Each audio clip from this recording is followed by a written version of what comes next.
A little boy goes to the airport excited to get on the plane. Perhaps he's going to visit his grandparents, or maybe he's going to Disney World or a hockey game. Instead, he's pulled aside by authorities. He looks to his parents for answers, and they're forced to explain away the reality that he's the reason the family is getting interrogated and detained for hours, or worse, denied entry on their plane.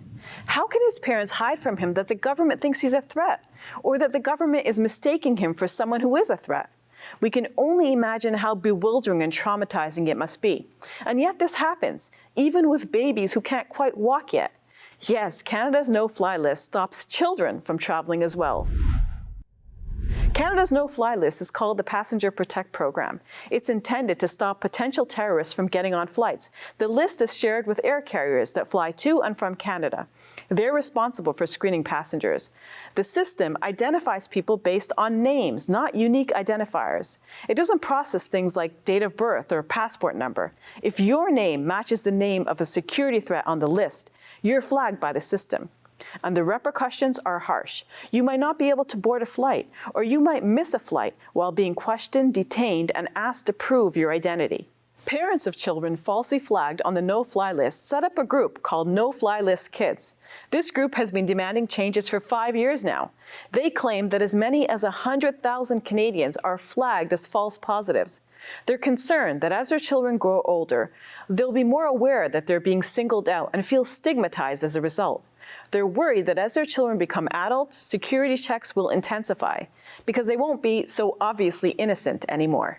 A few days ago, the government finally acted. It transferred responsibility for screening travelers against the list away from carriers to the federal government.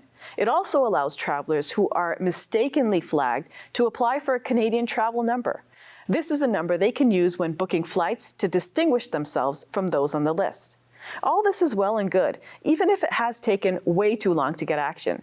But it doesn't go far enough. Far better would be to rethink this list altogether.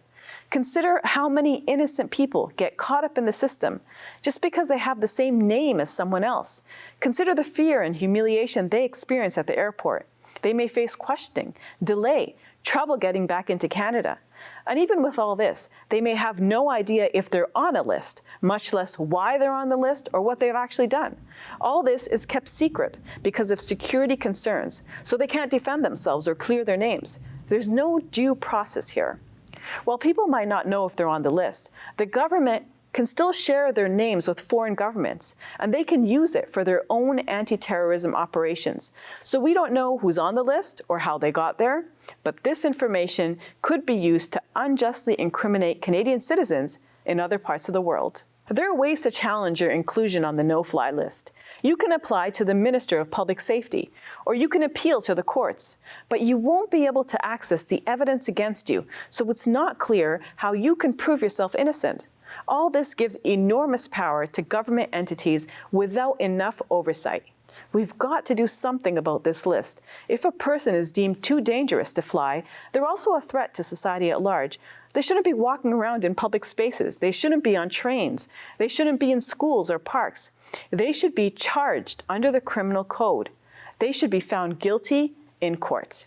I'm Safiyyah Ally for Let the Quran Speak. If you enjoyed this video, click like and subscribe. And please donate to support our work at QuranSpeaks.com.